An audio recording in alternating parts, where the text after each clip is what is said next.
Today I'm presenting SB 7, which prohibits Caltrans from constructing a freeway tunnel surface or expressway tunnel between the 710, I-10 and the 210 for the 710 freeway. As the chair and I just talked about, this has been a 60-year struggle. Earlier in the year, Caltrans certified the final EIR, which essentially has the state going in a different direction after several years of community charrettes, outreach, and discussions.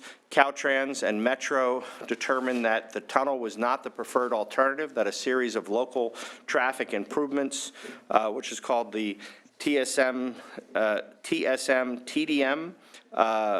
is the preferred alternative in the final EIR. So it was quite exciting. We had the Caltrans Department of Transportation secretary down in the district to hand over the final EIR, declaring an end to the threat of the tunnel.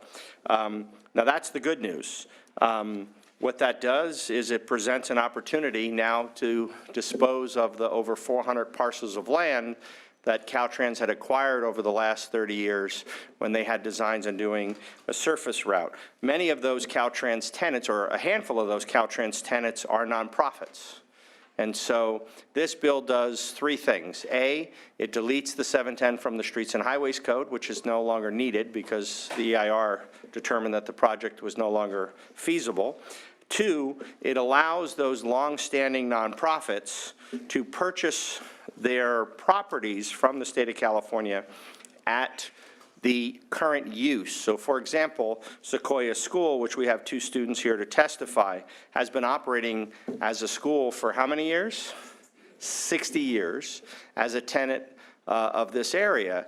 And so this bill allows them to purchase their property at the use for a school, not for the use for mansions.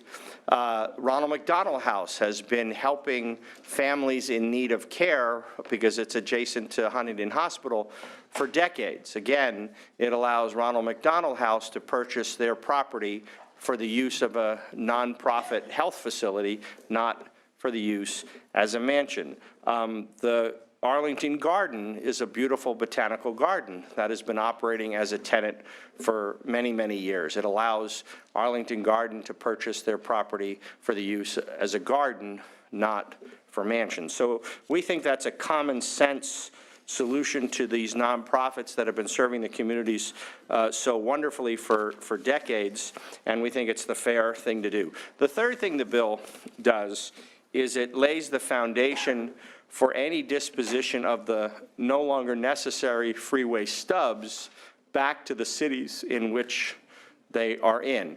That piece of the puzzle, we're waiting for Caltrans to provide us the appropriate language, because from what Caltrans has told me, whether we call it surplus, it's one section of government code, abandonment is another section of government code, whatever nomenclature is used governs how those, it's a big dish. And so Caltrans is internally reviewing, A, what stubs are needed to meet the local transportation needs, and B, if things are not needed, how we can facilitate getting them back into the hands of the cities. The bill does not deal with any of the financial impacts. Metro is programming the dollars left over from Measure R and any dollars that were previously allocated towards the tunnel.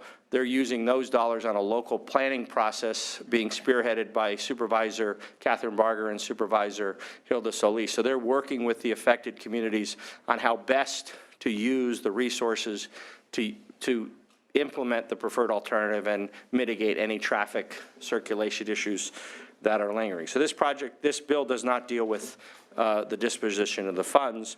We think it's necessary, it once and for all puts the final stake in the heart of the freeway and is fair and compassionate to the nonprofits that certainly have been serving the community so well. And then, as I said, we've been working in concert with Caltrans on the appropriate language for the disposition of the stubs. And obviously, if we don't have that by September, we'll come back in January and deal with the stubs then. But if we have it by September, and of course, the chair and the committee will have an opportunity to review that language, and, we're all working in concert. And I want to thank again the chair as a co-author of the bill. And with that, if I could have my witnesses go down the line and be brief. Thank you, Senator. I appreciate that. And each one of you have a minute and a half. Thank you. Good afternoon. My name is Elizabeth Dever, and I'm the director of the Pasadena Ronald McDonald House. The Pasadena Ronald McDonald House is a home away from home for families who have children with serious and life-threatening illnesses. They come to Pasadena seeking medical care that they cannot receive closer to home. Children are treated at local hospitals for limb deficiencies, organ transplants, orthopedic conditions, cancer, and burn scars. Our goal is to keep families close to their needed medical care and close to one another. Since opening in 2004, we've served more than 23,000 children and their families. The house is located in Caltrans Homes across the street from Huntington Hospital. In 2017, we ran at 116% occupancy, and we are constantly turning families away. Right now, we have 12 bedrooms and are able to house 19 families at a time. That means that families are willing to double up in rooms to be close to their child's medical care. Research says that we need 30 bedrooms to meet our current need. SB 7 will allow us to expand to meet the needs of sick children and their families. Thank you very much. Thank you. Next witness, please. Good afternoon. My name is Megan Fokker, and I'm the co-chair for the board of the Pasadena Ronald McDonald House. Thank you very much for your time today. For all of the Ronald McDonald houses across the world, our location is mission critical. We need to be close to our hospital partners. In Pasadena, we are directly across the street from Huntington Hospital, and we're a short walk away from Shriners Hospital. SB 7 will allow us to, it will help keep the purchase price within reach for us. We really do need to be in these properties, and with the help of SB 7, we will be able to raise those funds through the community. If we can't raise the purchase price for these properties, they will be sold, and at that point, we will probably have to leave Pasadena. So on behalf of the Pasadena Ronald McDonald House, we ask for your support for this bill. Thank you. Good afternoon. My name is Alicia Vaughan, and I am currently a high school senior at Sequoia School. This June, I will be part of the first pioneering class of the graduating seniors at Sequoia. I feel incredibly grateful to have teachers who challenge me intellectually while also giving me the opportunity to take what I learned in the classroom and apply it to my community and the world. Sequoia has provided me a way to be a better person, give back to my community, and open the doors of business and social justice to me at such a young age. After being placed in the foster care system, I had always wanted to help change the opportunities for higher education that were offered to the children in the system. Through the social innovation program at Sequoia's High School, I was provided a unique opportunity to help change the lives of foster youth in the Pasadena Unified School District. Through my nonprofit organization, Spark Your Future, running a nonprofit at the age of 17 has allowed me to work one-on-one with kids that have been through similar experiences as me.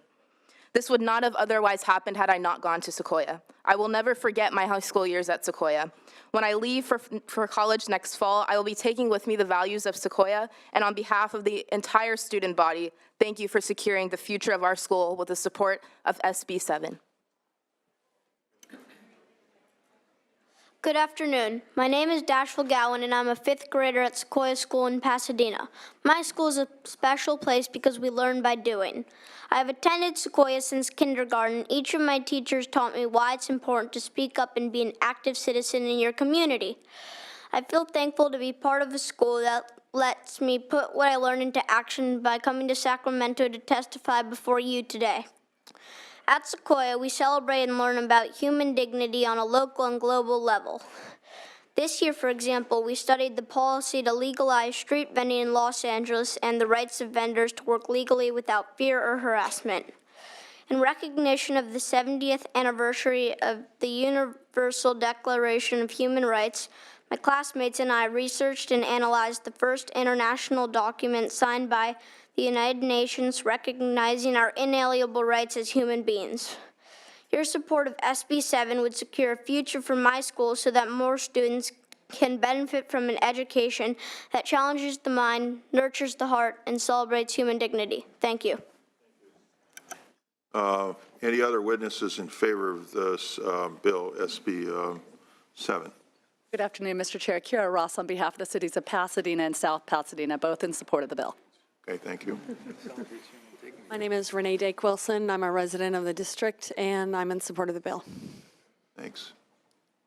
So Martin Pineda on behalf of the city of Alhambra. While we have no support position, we want to thank the senator for continuing to work with us, as we've been in this committee a good number of times before, so we look to have conversations with you so that the city of Alhambra also reduces traffic on its streets, which is much needed. Thank you. Okay, thank you. Other witnesses in favor? If not, can we call the witnesses opposing the bill or have questions? Anybody opposing the bill? None seen. Questions from our committee? Do we have questions?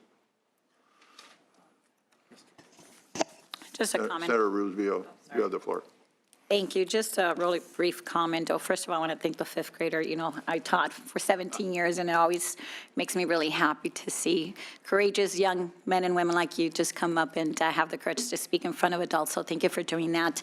I also represent Alhambra and some of the surrounding areas, and I am really excited about the surplus non-residential facilities being able to have a better use and give you guys a peace of mind that you can purchase it. I do have some concerns about the stubs, but I already spoke with the author, and I know we're going to be working with Caltrans to try and resolve that. And so with that, I will support the bill. Thank you. Any other questions? Now, Senator Portantino, my understanding is the preferred alternative in the environmental impact report has been decided upon. Correct. And Mr. Chairman, you have been extremely, your approach to this entire issue has been to let the EIR be certified. And, Yes. We made that commitment 2 years ago to you, and, we've all, I think Caltrans, traditional adversaries, everybody has sort of allowed the process to proceed, and I think your leadership on that is to be commended. And I just want to state that since the transportation demand management alternative is now the locally decided upon, agreed upon by the elected bodies and so forth, alternative, they're planning to use some of the Measure R and other funds, and we're, because this is different than having a plan that had a freeway, we're going to have to work hard, not only at the LA County level, but the state level, to make sure that the TDM alternative is successful for all the neighborhoods in the area, including Senator Rubio's district as well.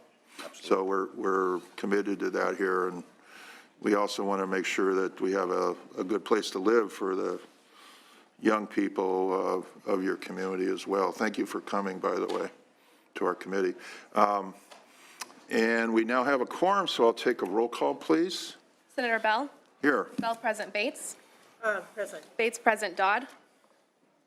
Dodd present. Galgiani? Galgiani present. McGuire? Morel? Roth? Rubio?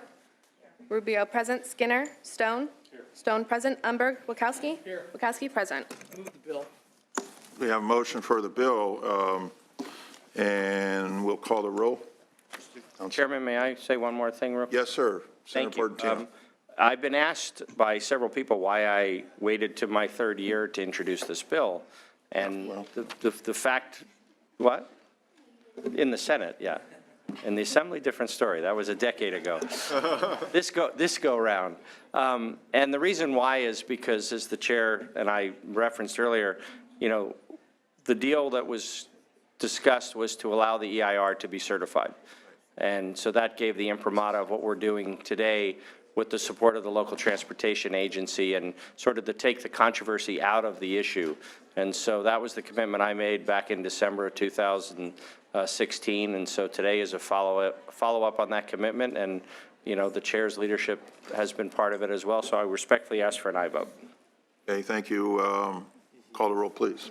This is Senate Bill 7 by Senator Portantino. The motion is due, pass, and refer to the Committee on Appropriations.